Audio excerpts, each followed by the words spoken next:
নমস্কার সকলকে, আমার পেজের আরেকটি নতুন ভিডিওতে আপনাদের সকলকে অনেক অনেক স্বাগত। আমি প্রিয়াঙ্কি চলে এলাম আমার জীবনের আরেকটি নতুন দিনের অভিজ্ঞতার গল্প আপনাদের সাথে ভাগ করে নিতে। এই ভিডিওর টাইটেলে লেখা বিভ্রাট কথাটার ব্যাখ্যা আমি একটু পরে করছি। আগে চলুন ভোরবেলায় জনশূন্য শহরের মেন স্কয়ারটা ঘুরে দেখে নিই।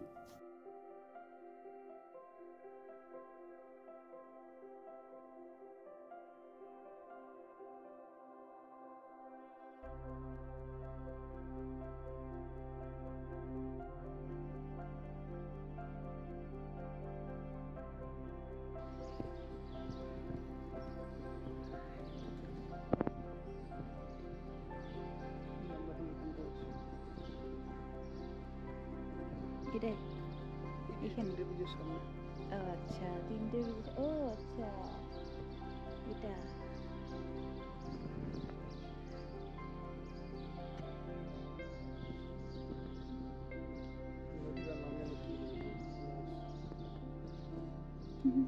এটা ওল্ড সিটি না?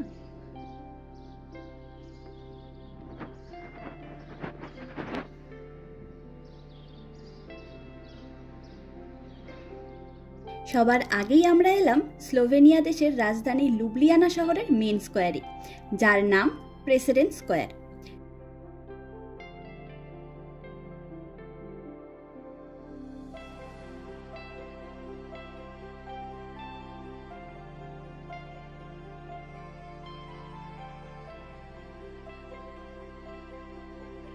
আর এই চার্চের সামনেটা এরকম ভেজা দেখছেন, তার কারণ হলো ইউরোপের সব দেশেই গরমের দিনগুলিতে এরকম জল স্প্রে সহ গেট বানিয়ে রাখে চারিদিকে, বিশেষ করে মেন স্কয়ারগুলিতে।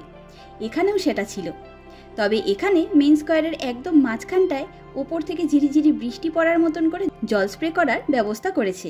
এগুলো গরমের দিনে ভীষণ উপকারী। আর সামনের এই অপূর্ব সুন্দর গোলাপি রঙের চার্চটি হলো ফ্রান্সিসকান চার্চ অফ দ্য অ্যানাউন্সিয়েশন। একদম অন্যরকম আর্কিটেকচার ডিজাইনে বানানো, ভীষণ সুন্দর দেখতে। এই চার্চটায় এন্ট্রান্স ফ্রি ছিল।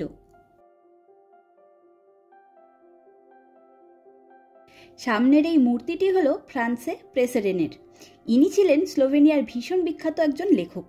ওনার নামেই এই শহরের মেন স্কয়ারের নামকরণ করা হয়েছে। আর ওনার মাথার ওপরে রয়েছেন মিউজের মূর্তি। উনি হাতে নিয়ে রয়েছেন লরেল ব্রাঞ্চ। এই মূর্তিটি এখানে লিটারেচারের প্রতীক হিসেবে স্থাপন করা হয়েছে। এই শহরের মাঝ দিয়ে বয়ে চলেছে লুবলিয়ানিৎসা নদী, যা এই ছোট্ট শহরটার প্রাণকেন্দ্র হিসেবেও পরিচিত। আর এই নদীর ওপরে অবস্থিত নানা বিখ্যাত ব্রিজগুলির মধ্যে আমরা সবার প্রথমেই এলাম এই শহরের প্রথম ব্রিজের ওপরে। এই নদীর ওপর একদম পাশাপাশি তিনটি ব্রিজ অবস্থিত। এই তিনটি ব্রিজের মাঝখানে অবস্থিত ব্রিজটি লুবলিয়ানার সব থেকে পুরনো ব্রিজ। এটি সবার প্রথমে তৈরি হয়েছিল ত্রয়োদশ শতাব্দীতে, তবে 1930 খ্রিস্টাব্দে একে রিডিজাইন এবং এক্সপ্যান্ড করা হয়। আগে এখানে শুধু মাঝখানের ব্রিজটি ছিল, কিন্তু পরে ট্রাফিকের চাপ কমানোর জন্য 1929 খ্রিস্টাব্দে মেইন ব্রিজের পাশে দুটি ছোট ছোট ফুটব্রিজ তৈরি করার প্ল্যান করা হয়, যাদের কনস্ট্রাকশনের কাজ শুরু হয় 1931 খ্রিস্টাব্দে এবং কাজ শেষ করা হয় 1932 খ্রিস্টাব্দে। 2007 খ্রিস্টাব্দ থেকে এই তিনটি ব্রিজই লুবলিয়ানার ওল্ড টাউনের পেডেস্ট্রিয়ান অনলি জোনের অন্তর্গত হয়, অর্থাৎ শুধুমাত্র হাঁটা পথেই যাতায়াত করা যায় এখন এই ব্রিজগুলির ওপর দিয়ে। আগে এই ব্রিজগুলি দিয়ে যানবাহনও চলাচল করত। এই তিনটি ব্রিজকে একত্রে ট্রিপল ব্রিজও বলে, যা স্লোভেনিয়ার ঘুরতে আসা ট্যুরিস্টদের কাছে ভীষণ আকর্ষণীয় একটি দেখার জায়গা, খেলার জায়গা।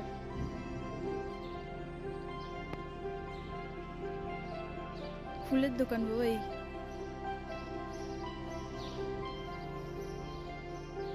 সামনের এই বিরাট আকৃতির গম্বুজ সহ চার্চটি সেন্ট নিকোলাস ক্যাথিড্রাল।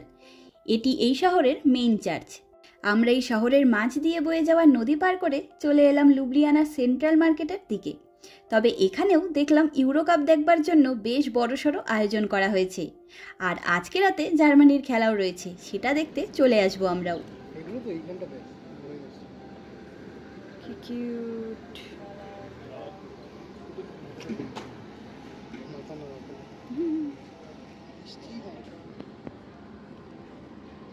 যেমন এগুলো দোকান দেখলে মানে কি সব কিনে ফেলি। কি দাম লাগে? হ্যাঁ ওই যে ওদের ক্যান্ডেলগুলো। এখন খালি চেরি, পিচ, প্লাম, আপেল তো অলওয়েজ। হ্যাঁ। আর আমরা এখন এলাম এই শহরের সেন্ট্রাল মার্কেটে। এই মার্কেটটি রবিবার বাদে রোজ সকালবেলা বসে। এখন প্রায় 7টা মতন বাজে, তাই বাজারঘাটে লোকাল লোকেদের আনাগোনাও শুরু হয়েছে। পৃথিবীর যেই কোণাতেই যান না কেন, লোকাল লোকেদের এই সকালের বাজার করার এনার্জিটা কিন্তু আমাদের দেশের মতনই। সবার ভাষা না বুঝতে পারলেও বডি ল্যাঙ্গুয়েজ বলে দিচ্ছে তারা একদমই আমাদের মতন করেই দেখে শুনে দামাদামি করে বাজার করে থাকেন। আমার তো মনে হচ্ছে এক ব্যাগ ভর্তি করে বাজার করে ফেলি, কিন্তু ওই যে কখনো কখনো ইচ্ছে থাকলেও উপায় আর থাকে না। তবে এখানে এসে আমি প্রথমবার এরকম ফ্রেশ হলুদ গাজর, হলুদ আনারস, হলুদ শিম আর লম্বা লম্বা লেটুস দেখলাম। সবজি বাজার দেখে তো আমাদের মন খুশিতে আত্মহারা হয়ে গেছে। কতদিন পর এরকম খোলামেলা একটা বাজার দেখলাম। ভেনিসে গিয়েও লোকাল সবজি আর মাছের বাজারটা দেখতে গেছিলাম, কিন্তু রবিবার জন্য বন্ধ ছিল, সে সুযোগ হয়ে ওঠেনি। সেই অপূর্ণ ইচ্ছাটা আজকে পূরণ হয়ে গেল। তবে এখানে শুধু ফল সবজি আর নানা রকম চারা গাছের দোকানগুলো দেখলাম। মাছ মাংসের দোকান হয়তো অন্য কোথাও বসে। আঙ্গুর, হলুদ রঙের আনারস,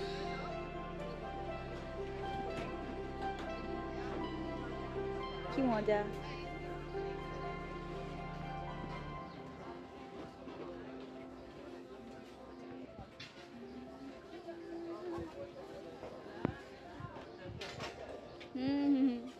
সবজির একটা গন্ধ, ফলের একটা গন্ধ, কি মজা লাগছে না? এই যে এখানেও তো সবজি দেখো, তো ছোট ছোট বাঁধাকপি। ওই লম্বাটা কি? ওই লম্বা লম্বা বাঁধাকপির পাশেই। কালকে নিয়ে যাবো, হ্যাঁ বাড়ি। আমি এই যে ইয়েলো কালারের ইয়েগুলোর কথাই বলছি, সাদা জুকিনি।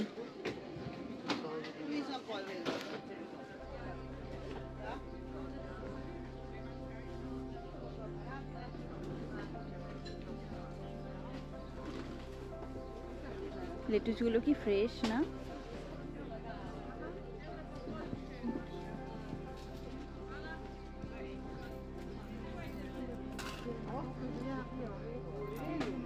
এরকম ছোট ছোট বাঁধাকপি, ফুলকপি, লোকের খেতে সুবিধা। ওই দেখ এইটুকুটুকু ফুলকপি আছে, ওই দেখ এইটুকুটুকু, ওই যে আলুর পাশে এইটুকুটুকু ফুলকপি দেখছিস?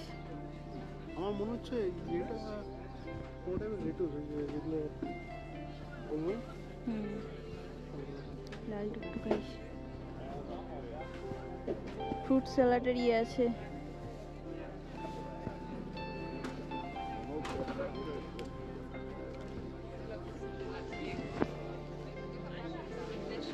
হলুদ গাজর নাকি এটা?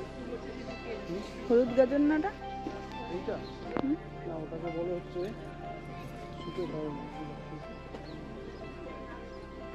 গাজর তো রে।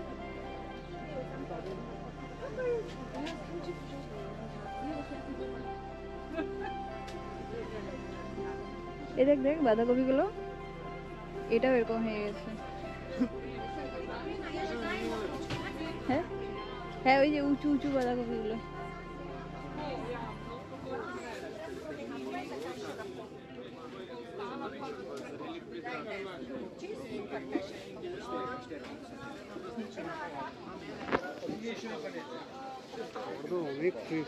হ্যাঁ, এরকম বাজারে সবসময় ফ্রেশ জিনিসই আছে বল।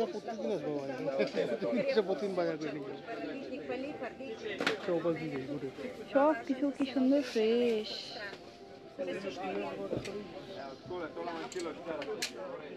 ওয়াও,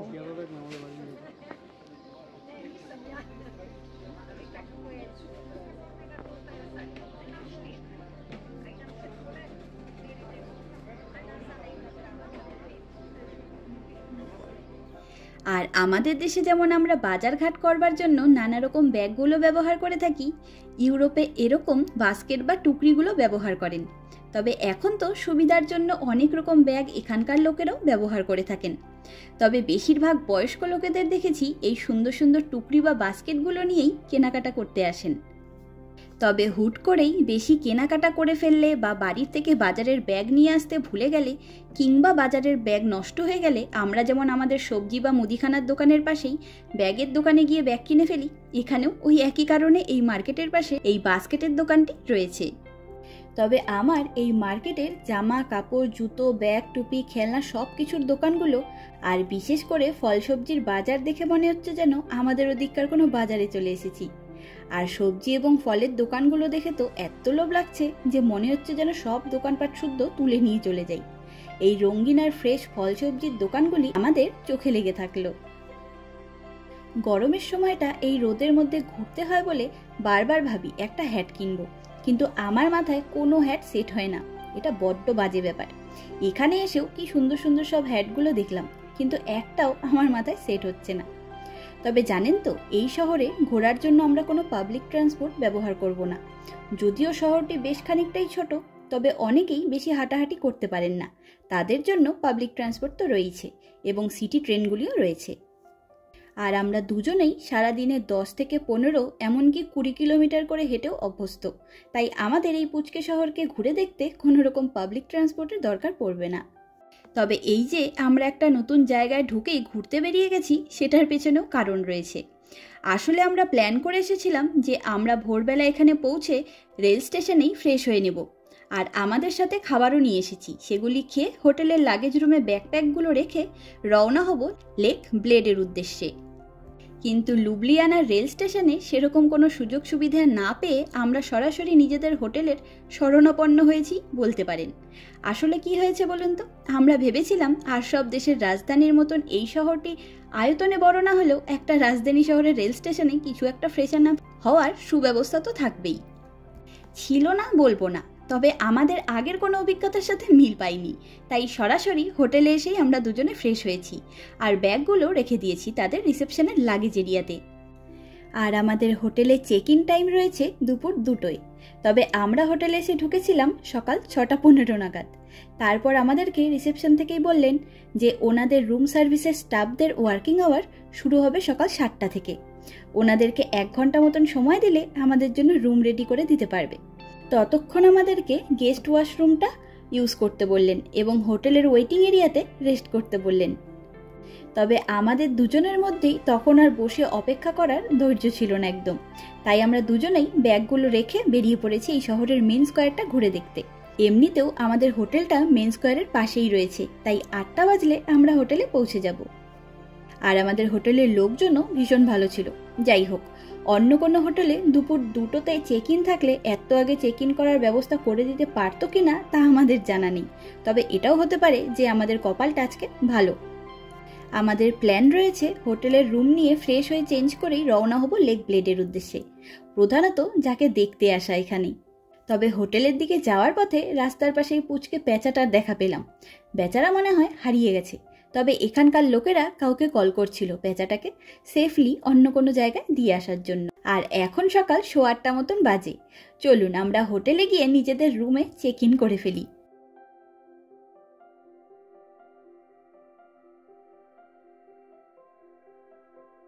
স্লোভেনিয়ার সেন্ট্রাল মার্কেট এবং ভোরবেলার জনশূন্য লুবলিয়ানা শহর আপনাদের কেমন লাগলো কমেন্ট করে অবশ্যই জানাবেন। ট্যুরিস্টের ভিড় সহ ভিডিও দেখেছি অনেকবার, তবে নিজে চোখে এত সুন্দর শান্ত শহরটিকেও দেখতে পারবো ভাবিনি আগে। তবে আমরা এই শহরের জনশূন্য অবস্থার মাঝে আনন্দ করে শান্তিতে বেশ অনেকটাই এক্সপ্লোর করে নিতে পেরেছি, আর আমাদের সাথে আপনারাও, তাই না? চলুন তবে স্লোভেনিয়া পর্বের দ্বিতীয় ভিডিওটি এখানেই শেষ করলাম। ভিডিওটি ভালো লাগলে পরিচিত লোকেদের সাথে শেয়ার করবার অনুরোধ রইল। সকলে ভালো থাকবেন, সুস্থ থাকবেন, আনন্দে থাকবেন। নমস্কার।